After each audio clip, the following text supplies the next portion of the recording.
വണ്ടി എടുത്തോടുന്നു എന്തൊക്കെയാണ് പുതിയ വിശേഷങ്ങൾ? എല്ലാ വിശേഷങ്ങളും നിങ്ങൾക്ക് അറിയാം. നിങ്ങൾ ചുമ്മാ ഇരിക്കില്ലേ? ഇല്ല അഖിലേട്ടന് വേണ്ടി വെയിറ്റ് ചെയ്തത്. എല്ലാം നന്നായി പോകുന്ന നന്നായി പോകും.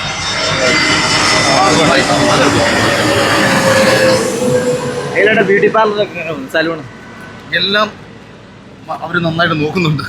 ഞാൻ അതൊന്നും ഇടപെടാറില്ല. അഖിലേട്ടനെ കാണുമ്പോൾ എന്തെങ്കിലും ചോദിച്ചല്ലേ പറ്റുള്ളൂ. ബിഗ് ബോസ് എങ്ങനെ പോകുന്നു? ബിഗ് ബോസിനെ കുറിച്ച് നന്നായി പോകുന്നില്ലേ എന്നാണ് എനിക്ക് തോന്നുന്നത്. ഞാൻ നന്നായിട്ട് കാണാൻ നമുക്ക് സമയം കിട്ടത്തില്ലല്ലോ. സമയം കിട്ടുമ്പോഴൊക്കെ ഞാൻ പോയതേ ഉള്ളൂ. ഇവിടെ നിൽക്കാം. ഞാനൊന്നും പറയത്തില്ല. അഖിലേട്ടാ ഇപ്പൊ സിനിമ ഇറങ്ങിയല്ലോ. അഖിലേട്ടാ ഇപ്പൊ സിനിമ ഇറങ്ങിയല്ലോ. അതിന് പല വിവാദങ്ങളുണ്ട്. ഇല്ല അഖിലേട്ടൻ സീരിയസ് ആയിട്ട് അഖിലേട്ടൻ എല്ലാ കാര്യങ്ങളും പ്രതികരിക്കുന്നല്ലേ? അല്ല, അതിനകത്ത് വിവാദങ്ങളുണ്ട്. അപ്പൊ എല്ലാരും ടാർഗറ്റ് ചെയ്ത് അഖിലേട്ടനെ മാത്രം. അഖിലേട്ടൻ ഉണ്ടാകുന്ന ഫെയിം വെച്ചിട്ട് സിനിമയ്ക്കൊരു വിജയം ഉണ്ടാക്കാൻ വേണ്ടിയാണത്. അല്ല, രണ്ട് കാര്യമുണ്ട്. നമ്മളിപ്പോൾ സിനിമയിൽ അഭിനയിച്ചിട്ട് ഇപ്പോൾ ഏതൊരു നടനായാലും ഒരു സിനിമയിൽ അപ്പോൾ അഭിനയിച്ചിട്ട് അയാൾക്ക് ആ സിനിമ മോശമാണെന്ന് തോന്നിയിട്ട് അയാൾ പ്രൊമോഷൻ ചെയ്യാതിരുന്നാൽ എന്താ സംഭവിക്കുക? നിങ്ങളെല്ലാവരും കൂടെ ചേർന്ന് പറയും. അപ്പോൾ നമ്മൾ അത്ര ഇഷ്യൂസ് കണ്ടിട്ടില്ലേ? ഏതോ ഒരു പടത്തിൽ അനശ്വര പ്രൊമോഷൻ പോയില്ല, മറ്റാരോ പ്രൊമോഷൻ പോയില്ല. ഇപ്പോൾ സപ്പോസ് ഞാൻ ഈ സിനിമ കണ്ടിട്ട് മുൻകൂറായിട്ട് പറയുകയാണ്, എന്താ ചേട്ടാ ഇത് മോശം പടമാണ്, ഇത് ഞാൻ പ്രൊമോട്ട് ചെയ്തില്ലെന്ന് പറഞ്ഞാൽ നാളെ നിങ്ങൾ ഉൾപ്പെടെ പറയും സിനിമ കണ്ടിട്ട് നിങ്ങളാണോ മോശമാണോ നല്ലതാണോ തീരുമാനിക്കേണ്ടതെന്ന് പറയും. അപ്പോൾ അഭിനയിച്ചു കഴിഞ്ഞാൽ നമ്മുടെ ഉത്തരവാദിത്വം 100% ആ സിനിമ ജനത്തെ അറിയിക്കുക എന്നുള്ളതാണ്. അത് എനിക്ക് തോന്നുന്നു 203ാമത്തെ സിനിമയാണ്. നിങ്ങൾ വിക്കിപീഡിയ കയറിയിട്ട് അടിച്ചു നോക്കണം. മലയാള സിനിമയിൽ 203ാമത്തെ സിനിമയായിട്ടാണ് മുള്ളൻകൊല്ലി എന്നൊരു സിനിമ റിലീസാവുന്നത്. അപ്പോൾ 203 സിനിമകളിൽ മലയാളികൾ എത്ര പടം കണ്ടിട്ടുണ്ട്, ഇതിൽ എത്ര പടം തിയേറ്ററിൽ വിജയിച്ചിട്ടുണ്ട്.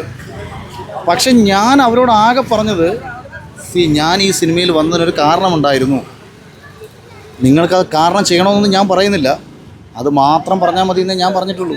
കാരണം ഈ സിനിമയിലെ നായകൻ ഞാനല്ല. അപ്പോൾ സ്വാഭാവികമായിട്ടും നമുക്കൊരു വിഷമം തോന്നി. കാര്യം നമ്മൾ അത്രയും അവരെ സപ്പോർട്ട് ചെയ്യുക സംസാരിക്കുകയൊക്കെ ചെയ്തിട്ട് അവരുടെ ഭാഗത്തുനിന്ന് ഉണ്ടായ സമീപനം വളരെ മോശമായിരുന്നു എന്ന് എനിക്ക് തോന്നി. ഞാൻ പല പ്രാവശ്യം അവരോട് റിക്വസ്റ്റ് ചെയ്ത് പറയുന്നുണ്ട്, അപ്പോഴൊന്നും അവർ കേട്ടില്ല. അപ്പോഴാണ് അവർ പത്രസമ്മേളനം നടത്തുന്നത്. പത്രസമ്മേളനം നടത്തി കഴിഞ്ഞതിന് ശേഷമാണ് ഞാൻ എന്തടിസ്ഥാനത്തിലാണ് ഈ സിനിമയിൽ വന്നത് എന്ന യാഥാർത്ഥ്യം നമുക്ക് പറയേണ്ടി വരുന്നത്. അതിൻ്റെ അർത്ഥം സിനിമ മോശമെന്നല്ല, ഞാൻ അഭിനയിക്കാൻ വന്നതിൻ്റെ കാരണം അതുകൊണ്ടായിരുന്നു. സിനിമ അത് ഇങ്ങോട്ടൊന്നും അത് അനന്തു ഇവിടെ ഈ മൂലയ്ക്ക് നോക്കില്ല. അങ്ങനെ അതിനകത്തെന്താ വിവാദമല്ല, അത് നമുക്കൊരു വിഷമം തോന്നുമല്ലോ.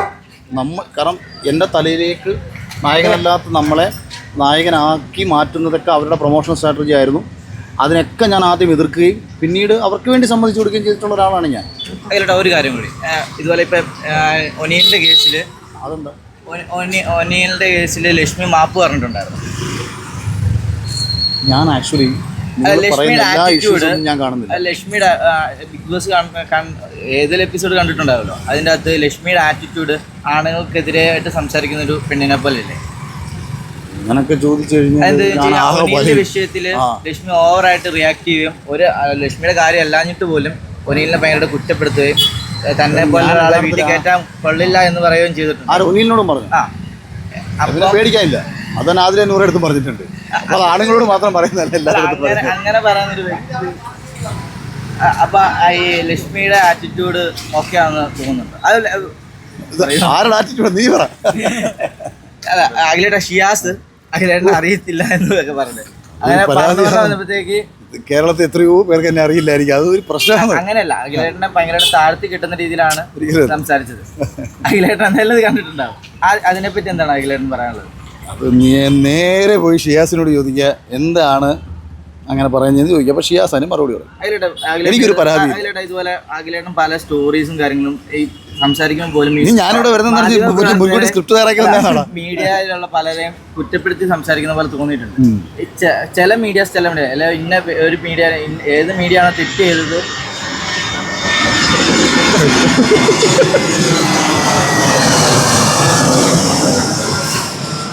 ഏത് മീഡിയ നന്ദി ഏത് മീഡിയ ആണോ തെറ്റ് ചെയ്ത് ആ മീഡിയയുടെ പേര് പറയാതെ ടോട്ടലായിട്ട് എല്ലാ മീഡിയാസിനും വെച്ചിട്ടാണ് അഖിലേട്ടൻ പറയുന്നത്. നീ ഏതാ മീഡിയ? Variety media. അപ്പോൾ നിങ്ങൾ ഓരോരുത്തരും പേര് പറയാമോ? അതന്നെ പ്രശ്നം. അങ്ങനെയല്ല, സമൂഹത്തിൽ നമ്മൾ കാണുന്നത് മൊബൈൽ ക്യാമറകൾ മാത്രമാണ്. ഇപ്പം മുഖ്യധാരാ മാധ്യമങ്ങളാകുമ്പം അവർക്ക് ടാഗുണ്ട്. അപ്പോൾ നമുക്കറിയാൻ പറ്റും, നമ്മളോട് ചോദിക്കുന്നത് ആരാണെന്ന് അറിയാൻ പറ്റും. അപ്പം നമുക്ക് പറയാൻ പറ്റും റിപ്പോർട്ടർ ചാനൽ, അല്ലെങ്കിൽ കൈരളി ചാനൽ, അല്ലെങ്കിൽ മനോരമ, ഏഷ്യാനെറ്റ് എന്നൊക്കെ പറഞ്ഞ് നമുക്ക് പേരെടുത്ത് ഇന്നൊരാളാണെന്ന് പറയാൻ പറ്റും. നമ്മൾക്ക് അറിയാൻ പറ്റത്തില്ല. ഇപ്പം നിങ്ങളുടെ കൂട്ടത്തിൽ ഒരു 100 മൊബൈൽ ക്യാമറകളുടെ ഇടയിൽ നിങ്ങൾ നിന്നാൽ അതിൽ ഒരു 5-10 ആൾക്കാർ മറ്റെന്തെങ്കിലും രീതിയിൽ മറ്റൊരാളുടെ മാനം വിറ്റ് ജീവിക്കാൻ നടക്കുന്നവരാണെന്ന് നിങ്ങളാണ് തിരിച്ചറിയേണ്ടത്. പിന്നെ നിങ്ങൾ ഈ പറയുന്നത് നിങ്ങൾ ആദ്യം മനസ്സിലാക്കണം. ഞാൻ വിമർശിച്ചെന്ന് പറഞ്ഞാൽ അത് എന്താണ് വിമർശിച്ചെന്ന് ഞാൻ പറയുന്നത്?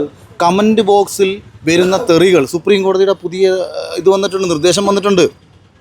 കമൻറ്റ് ബോക്സിൽ നമ്മൾ ഫേക്ക് അക്കൗണ്ടുകൾ ക്രിയേറ്റ് ചെയ്തിട്ട് ബോധപൂർവം സ്ത്രീകളെ അല്ലെങ്കിൽ കുട്ടികളെ ആക്ഷേപിക്കത്തക്ക രീതിയിലുള്ള കമൻറ്റുകൾ വരുന്ന സമയത്ത് നിങ്ങൾ ശ്രദ്ധിക്കുമെന്നാണ് ഞാൻ പറഞ്ഞത്. നിങ്ങൾ ശ്രദ്ധിക്കാനാണ് ഞാൻ പറഞ്ഞത്. അല്ലാതെ നിങ്ങളെ ഏതെങ്കിലും പരിസരത്ത് അടുപ്പിക്കരുതെന്ന് ഞാൻ പറഞ്ഞിട്ടില്ല. നിങ്ങളെ എവിടെയെങ്കിലും നിന്ന് ഒഴിവാക്കണമെന്ന് ഞാൻ ഒന്നും പറഞ്ഞില്ല. നിങ്ങൾ ശ്രദ്ധിച്ചോ, നാളെ നിങ്ങളുടെ സഹോദരിയാവാം, നിങ്ങളുടെ അമ്മയാവാം. അപ്പോൾ അമ്മയും പെങ്ങളെയും തിരിച്ചറിഞ്ഞുകൂടാത്ത കുറച്ച് പേർ നിങ്ങളുടെ ഇടയിലുണ്ടെന്നും അവരിലൂടെ ഒരുപാട് ആൾക്കാർ വേദന. അതേസമയം ഞാൻ തിരിച്ചൊരു കാര്യം കൂടെ പറയാം കേട്ടോ. ഈ ശരീരം വിറ്റ് ജീവിക്കുന്ന സ്ത്രീകളും ഉണ്ട്. അതായത് അവരുടെ ശരീരത്തെ പ്രദർശന വസ്തുവാക്കി മാറ്റി അത് മാർക്കറ്റ് ചെയ്ത് നിങ്ങളെ യൂസ് ചെയ്യുന്ന ആൾക്കാരും ഉണ്ട്. അതുകൊണ്ടായിരിക്കാം ചിലപ്പോൾ ഞാൻ ഈ വിഷയം പറയുമ്പോൾ നിങ്ങളിൽ പലരും എന്നോട് പറഞ്ഞിട്ടുള്ളത് ഇന്ന ആൾക്കാർ ഞങ്ങളോട് പറഞ്ഞിട്ടാണ് ഞങ്ങൾ അതുപോയി കവർ ചെയ്തതെന്ന് പറഞ്ഞത്. ഞാൻ അത്തരക്കാരെ അല്ല ഉദ്ദേശിച്ചത്. അല്ലാതെ യാതൊരു തെറ്റും ചെയ്യാതെ ഏതെങ്കിലും ഒരു ഫംഗ്ഷന് വരുന്ന ഒരാൾ ഒരു ലൈറ്റ് അടിക്കുന്ന സമയത്ത് ഡ്രസ്സിലൂടെ ബ്രായുടെ ഉൾഭാഗം കണ്ടു കഴിഞ്ഞാൽ ആ ഒരു ഭാഗം കൃത്യമായിട്ട് എടുത്തിട്ട് അവരെ നാറ്റിക്കുന്ന പരിപാടികൾ ചെയ്യുന്ന ആൾക്കാരില്ലേ? അല്ലെങ്കിൽ ഇപ്പം ഞാൻ മുമ്പും പറഞ്ഞിട്ടുണ്ട്, ദേവനന്ദ എന്ന് പറഞ്ഞ കുട്ടി, അത് കൊച്ചുകുട്ടിയാണത്, 10-11 വയസ്സേ ഉള്ളൂ. അതിനെ സോഷ്യൽ മീഡിയയിൽ കടിച്ചു കയറാൻ വേണ്ടിയിട്ട് അതിന് പക്വതയുണ്ടെന്ന് പറഞ്ഞ് ഇതൊക്കെ ഒരു സമൂഹത്തിൽ വലിയ കുഴപ്പമുള്ള കാര്യമാണോ? അപ്പോൾ അതിന് 10 വയസ്സല്ലേ ഉള്ളൂ, അതിന് കൊച്ചുകുട്ടിയല്ലേ? നമ്മൾ ഈ സൈബർ അറ്റാക്ക് എന്ന് പറഞ്ഞാൽ നിങ്ങൾ നിസ്സാരമായിട്ട് എന്തിനാണ് കാണുന്നത്? നിരവധി തവണ ഒരാളും പലരും വന്നിട്ട് നമ്മളെ മാനസികമായിട്ട് അറ്റാക്ക് ചെയ്യുമ്പോൾ പിടിച്ചു നിൽക്കാൻ എത്ര പേർക്ക് പറ്റും? അതെന്തുകൊണ്ട് നിങ്ങൾ ശ്രദ്ധിക്കുന്നില്ല? അത് പറയുമ്പോൾ അഖിൽമാരാർ നിങ്ങളെ കുറ്റപ്പെടുത്തി എന്ന് പറഞ്ഞിട്ട് അതിനെതിരെ എനിക്കെതിരെ തിരിഞ്ഞിട്ട് യാതൊരു കാര്യമില്ല. എനിക്ക് യാതൊരു പ്രശ്നവുമില്ല. ഇപ്പം ഞാൻ എൻ്റെ വനിതാ വനിതയിൽ സിനിമ കാണാൻ വന്നില്ലെന്നോ, ഞാൻ 2.5 വർഷമായി വനിതാ വനിതയിൽ ഒരു പടത്തിൻ്റെ പ്രിവ്യൂ ഷോ കാണാൻ പോയിട്ട്. ഞാൻ ബിഗ് ബോസ് കഴിഞ്ഞ് നിങ്ങൾ ആരെങ്കിലും എന്നെ അവിടെ കണ്ടിട്ടുണ്ടോ? ഞാൻ എൻ്റെ സിനിമ മാത്രമല്ല കാണാൻ പോയേക്കുന്നത്. ആരോ പറഞ്ഞ് എന്നെ ബഹിഷ്കരിച്ചെന്ന്. ഞാൻ ഒരു ഇൻ്റർവ്യൂ പോലും കാശ് മേടിച്ചു. ഇപ്പം നീ ഇപ്പോൾ ചോദിച്ചപ്പം റിപ്പീറ്റ് ചോദിച്ചുകൊണ്ട് ഞാൻ മറുപടി പറയാതെ പോയി കഴിഞ്ഞാൽ അത് മോശമല്ലേ? എനിക്ക് മറുപടി ഉണ്ട്. അപ്പോൾ വെറൈറ്റി മീഡിയയിൽ എൻ്റെ ഇൻ്റർവ്യൂ പേയ്മെൻ്റ് ഉണ്ട്, വിത്ത് GST ആയിരിക്കും.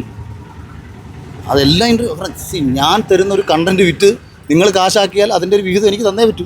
ഫ്രീയായിട്ട് തരത്തില്ല. ഈ ലാസ്റ്റ് ഒരു ഇൻ്റർവ്യൂവിൻ്റെ അകത്ത് അഖിലേട്ടൻ പറഞ്ഞു എനിക്കൊരു മാസം 3.5 ലക്ഷം രൂപ എടുത്ത് EMI ഉണ്ട് എന്ന് പറഞ്ഞു. അപ്പോൾ അതിൻ്റെ അകത്ത് വന്നൊരു ആ വീഡിയോയ്ക്കകത്ത് വന്നൊരു കമൻറ്റാണ്, പണിക്കൊന്നും പോകാത്ത നിനക്ക് എങ്ങനെയാണ് ഇത്രയും പൈസ കിട്ടുന്നത്? ഇത് കൊഴപ്പണമല്ലേ കള്ളപ്പണമല്ലേ എന്നൊരു വണ്ടി എന്ന് അങ്ങനെ ഒരു കമൻറ്റ് വന്നിട്ടുണ്ടായിരുന്നു. അതിനെന്താണ് അഖിലേട്ടൻ പ്രതികരിക്കുന്നത്? മോനെ അത്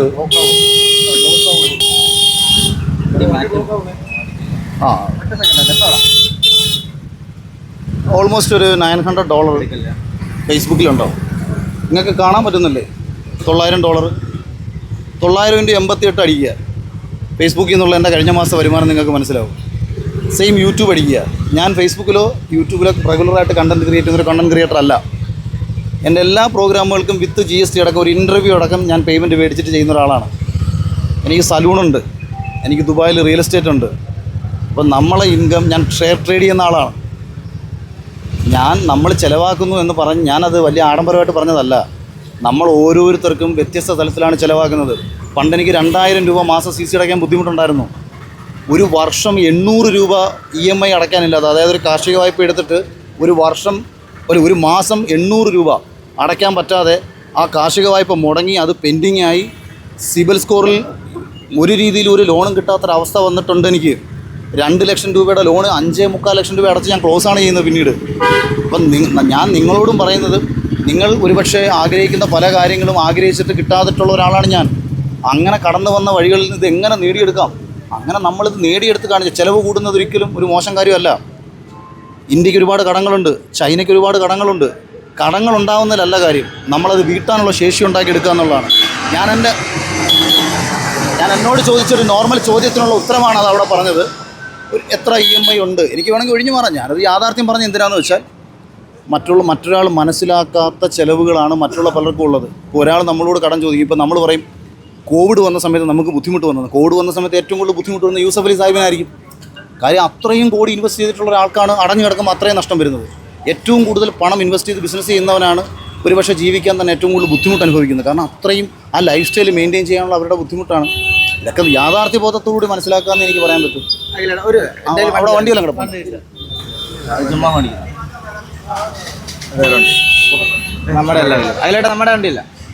അതിലേട്ടാ അതുപോലെ അതിലേട്ടൻ എന്തായാലും ബിഗ് ബോസ് ആണെന്നല്ലേ? ഒരു കാര്യം ചോദിക്കാൻ വിട്ടുപോയതാ. അക്ബർ ലാലേട്ടൻ്റെ എപ്പിസോഡ്, ലാലേട്ടൻ വരുന്ന വീക്കെൻഡിൽ അക്ബർ കൈവയ്ക്കിയാൽ അക്ബർ സംസാരിക്കാനായിട്ട് ലാലേട്ടൻ ഭയങ്കരമായിട്ട് അവസരം കൊടുക്കാറുണ്ട്. പക്ഷെ അതുപോലെ അനുമോൾക്ക് കൊടുക്കാറില്ല. ശ്രദ്ധിച്ചിട്ടുണ്ടോ? അന്ന് അങ്ങനെ സംഭവിക്കാറുണ്ട്. അതൊരു അക്ബറിനെ വിജയിപ്പിക്കാൻ വേണ്ടി ശ്രമിക്കുന്നതാണ്. ഇങ്ങനൊന്നും എൻ്റെ സീസണിൽ ലാലേട്ടൻ എന്നെ കുറേ വഴക്ക് പറഞ്ഞിട്ട് എന്നെ ഇരുത്തി. ഞാൻ എണീച്ച് നിന്നിട്ട് പറഞ്ഞു, ഞാൻ പറയാനുള്ളത് കേൾക്കാതെ എന്തിനാ എന്നെ ഇരുത്തിയെന്ന് ചോദിച്ചു. ലാലേട്ടൻ പെട്ടെന്ന് പറഞ്ഞു, എണീച്ച് പറയാൻ പറഞ്ഞു. നമ്മൾക്ക് പറയാനുള്ളത് പറയാനാണ് ബിഗ് ബോസ്. ആരും നമ്മുടെ വാപത്തി പിടിക്കാറൊന്നുമില്ല. പറയാനുള്ളത് പറയണം. അങ്ങനെ ഇരുത്തിയിട്ടുണ്ടെങ്കിൽ എനിക്ക് ഒരാൾ കൈപൊക്കുന്നത് എന്തെങ്കിലും ഒരു കാര്യം പറയാനാണെങ്കിൽ 100% അയാളത് പറയണം. പറയാൻ വേണ്ടിയിട്ടാണ് നമ്മൾ കൈപൊക്കുന്നതെങ്കിൽ ലാലേട്ടൻ എന്നല്ല ആര് തടഞ്ഞാലും പറയാനുള്ള സ്പേസ് ബിഗ് ബോസ് നൽകും. 100% നൽകി. എനിക്കങ്ങനെ കിട്ടിയിട്ടുണ്ടെന്നാണ് ഞാനത് പറഞ്ഞു. അതിലേട്ട് അതുപോലെ ഒരു പ്രമുഖൻ അഖിലേട്ടനുണ്ട്. ഒരു പ്രമുഖൻ അഖിലേട്ടനെ കുറിച്ച് പറഞ്ഞു. പ്രമുഖൻ എന്ന് പറയുന്നത് പേര് പറയണം. ഷിയാസ് കരീം. അതാണ് ഷിയാസ് കരീം അഖിലേട്ടനെ കുറിച്ച് പറഞ്ഞു. ഇതുപോലെ അഖിലേട്ടൻ വിന്നർ. അത് എക്സ്പ്ലനേഷൻ എന്താണെന്ന് വെച്ചാൽ അഖിലേട്ടൻ വിന്നർ ആയ കാരണം ശോഭയുടെ സാരിത്തുമ്പ് പിടിച്ചോണ്ടാണെന്ന് പറഞ്ഞു. ശോഭനെ വെച്ചിട്ട് കളിച്ചോണ്ടാണ്, ഗെയിം കളിച്ചോണ്ടാണ് അഖിലേട്ടൻ വിന്നർ ആയത് എന്നൊരു സംഭവം പറഞ്ഞു. അതിനത് അഖിലേട്ടൻ എന്താണ് പ്രതികരിക്കാറ്? അയ്യോ, അതിനോട് ഞാനല്ല പ്രതികരിക്കേണ്ടത്. കാര്യം ഞാൻ എന്നെ ജയിപ്പിച്ചതാ. എന്നെ കേരളത്തിലെ ജനങ്ങളാ ജയിപ്പിച്ചത്. കേരളത്തിലെ ജനങ്ങളല്ലേടാ ജയിപ്പിച്ചത്. നീ എനിക്ക് വോട്ട് ചെയ്തില്ലടാ. പിന്നെന്തുവാ? നീ ശോഭയുടെ താരത്തുമ്പത് പിടിച്ചാണോ നീ എനിക്ക് വോട്ട് ചെയ്തത്? അല്ല. അതിനുള്ള ഉത്തരവാദില്ലേ? ഞാനേടാ എപ്പിസോഡുകൾ സമയം കിട്ടുമ്പോൾ ഇരുന്ന് കാണും. സമയം കിട്ടുമ്പോൾ അനീഷ് വിജയിച്ചു കഴിഞ്ഞാൽ ഒരു ചരിത്രത്തിൽ ബിഗ് ബോസിന്റെ, കാരണം ഒരു കോമണർ ആയിട്ട് കയറിയിട്ട് ഫസ്റ്റ് ടൈം അല്ല അങ്ങനെ ഒരാൾ വിന്നർ ആവുകയാണെങ്കിൽ. ഞാൻ മനസ്സിലാക്കുന്നിടത്തോളം ബിഗ് ബോസിൽ അങ്ങനെ ഒരു കോമണർക്കൊന്നും ഒരു സെലിബ്രിറ്റിക്കൊന്നും പ്രത്യേക സ്പേസ് ഒന്നും ഇല്ല. ഇത് ആദ്യത്തെ ഒരാഴ്ചയിൽ ഇന്നൊരാളെന്ന് പറയുന്ന ഒരു ഫേസ് വാല്യൂ മാത്രമാണ് ബിഗ് ബോസിൽ കയറുന്ന ഓരോ കണ്ടസ്റ്റൻസിനും. അതിപ്പോൾ ഞാൻ കയറുമ്പോൾ എന്നെ ആർക്കെങ്കിലും അറിയാമോ? ഞാനും കോമണർ തന്നെയല്ലേ. എന്നെ അറിയാവുന്ന വളരെ കുറച്ച് പേരല്ലേ ഉള്ളൂ. ഞാൻ പടം ഡയറക്റ്റ് ചെയ്തിട്ടുള്ള അല്ലാതെ ഞാനങ്ങനെ സോഷ്യൽ മീഡിയയിലോ വ്ളോഗിലോ അങ്ങനെയൊന്നും ഇല്ലല്ലോ. ഇതിലൊന്നും അങ്ങനെയല്ല. അനീഷ് വിജയിച്ചാൽ അനീഷിൻ്റെ മിടുക്കൊണ്ടാണ് അനീഷ് വിജയിക്കുന്നത്. ജനങ്ങൾ അയാളൊക്കെ നല്ലതെന്ന് തോന്നി തിരഞ്ഞെടുക്കുന്നു. Okay, thank you.